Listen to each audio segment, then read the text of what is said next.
Always getting it in, your man DJ Ekin, Tampa's most connected DJ. When I say my way to stepping up, you can read it right there. Raekwon The Chef, my way to stepping up right here. What up, my G? What's up, big homie? Ain't nothing, just working hard, man. Word, what's good? Dude, for those who don't understand the science or who don't even understand like the movement of this whole hip hop thing, just give us like a brief synopsis on, you know, Raekwon and how it started and that sort of thing. Yo, man, I mean, you know, I'm a hip hop fanatic. I'm a fan, you know, from the early '90s. Before us, you know, we had the Rakims, the Cool G Raps, the Canes. Right. You know, this is all the generation that was before us doing their thing, and I was traumatized by they styles, and you know, I decided to become a lyricist one day and an MC, and you know, now we here. You know what I mean? Everything just happened like overnight for me. Right. You know, we come from the struggle to bottom up, and you know, all my life I had a rough life, but I always kept that passion for hip hop, and you know, figuring I could be an MC one day. So right. next thing you know, RZA came through, and you know, he's like, "Yo, get on the bus." Right. It's like, what? I'm on that bus, and ever since then, we here, man. 17 years later, 16 years later. You know, we had all kinds of stories about, you know, the whole Wu-Tang movement and how, you know, y'all were into certain things and this, that, and the third. Give me the science behind, like, the feeling, though, when it was decided that y'all gonna do this Wu-Tang thing and go in the studio for real and say, and when you first got to really see, like, yo, we really in the studio recording. Yeah, I mean, you know, I remember that like yesterday because, like I said, man, all we did was just run in the street, run around and, you know, get chased by police and be in the staircase smoking weed and, you know, selling drugs and all that. So when it actually happened was, I think, the first time when we actually heard it on the radio. Okay. See, it's about the radio too, you know what I mean? When you get an opportunity to make something up and you get it played on the radio in the hood, that's like you Michael Jackson. Right. You know what I mean? So next thing you know, it's like once that took off, that's when dudes realized that, yo, we could be legit for a change. Right. That was the first thing. I know that's what came to my mind. It's like, I don't got to sell crack no more. I don't got to do the things that I don't want to do, that I have to survive off of. I don't got to do that no more. So it became a dream. It was a dream, man, for real, man. Okay, so then then we spin through the Wu-Tang movement. Everybody's watched the movement grow, is what it is.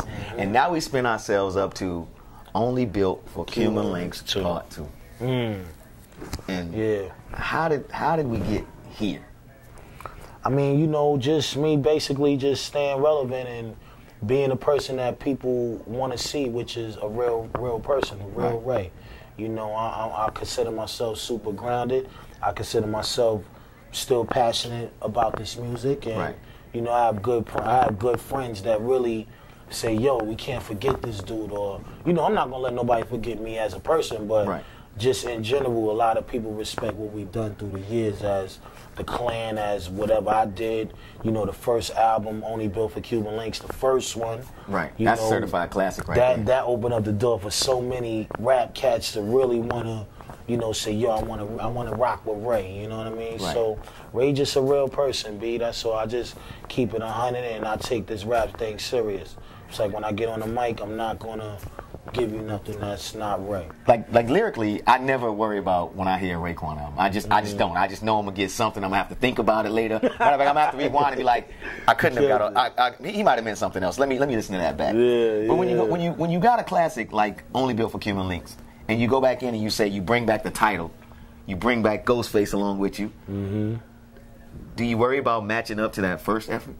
I mean, my thing is when I'm working here on something that was so powerful to the first thing I made, all I could do is let that be what it is and grow from it. Right. Grow, because, you know, that was back in 95. You know, now I feel way more stronger and know how to do things better now. So all I had to do was really just sit down. It's like reading a book. Right. Know what counts that people is looking for in this album.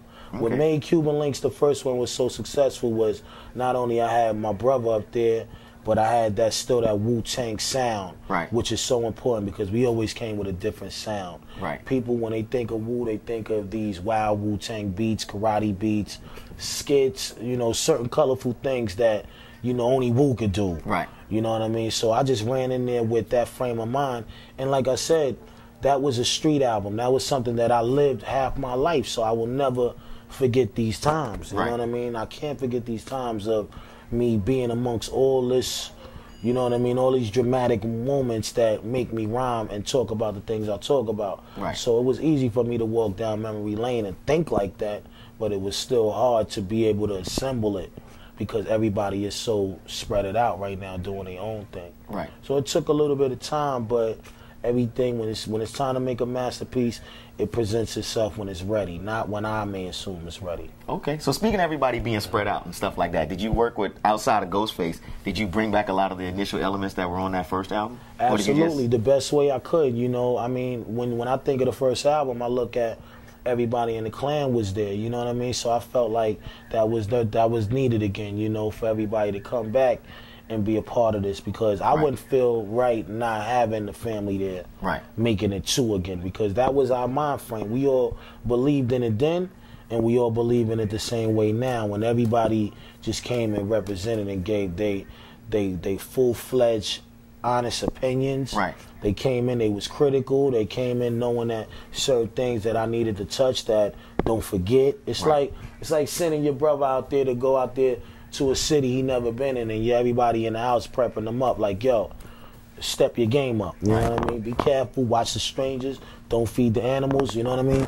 That was the mind frame that everybody left me in when I was making this happen right here. Okay, well, speaking of that too, and one thing about you know, we hear a lot of things, but with the internet now, I really want to get to that, because when you guys came out, it was like a special situation of the way the deal was structured, how you guys were one place, but you could do all these other deals. Then from what I heard too, that money went back in to make everything always greater for the whole entire family. So then we get all these crazy rumors on the internet about Wu's this, and they're having problems, this and that. How does the inner family handle that sort of thing? I mean, it's rough, man, you know, because you could be so much of a family to your peoples that you could not pay attention to certain things that really mean a lot, which is business, you know?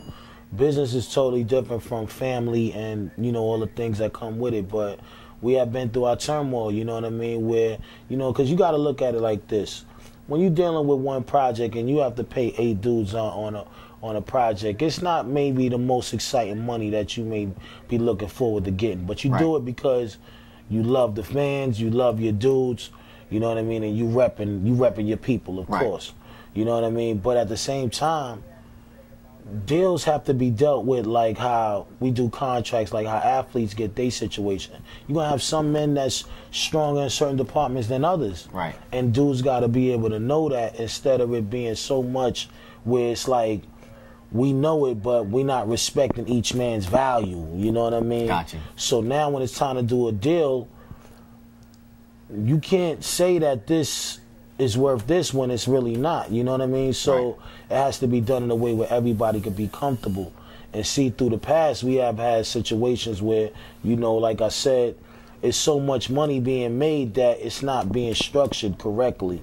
You know what I mean? It's just coming to a company that we feel, okay, y'all the company, but I didn't receive what I'm supposed to receive as an artist, or as my contract is stating. Like, you know what I mean? It's just, it gets difficult, but it's all a learning process that we had to go through, and it got ugly and it got real, and you know, that all comes with the business, man. But business is serious, man, you know what I mean? Sometimes you be thinking your mans is your mans, but they be more or less trying to work you out of your situation instead of working you to be as strong as them. You know what I mean? It gets real, man. You know, it's like a nigga coming to you saying, yo, I want to help you get on, and he do everything in his power to help you get on, and you get on, but the next thing you know, he want to own everything after you. But you built yourself up to be like, hold up, enough is enough now. I paid my dues now, B. You ain't gonna keep handling me like that. You know what I mean? And that's what it is, man. Is that, yo, that happens in almost every artist's career. You know, that they go through these situations with, you know, they camps and how shit go.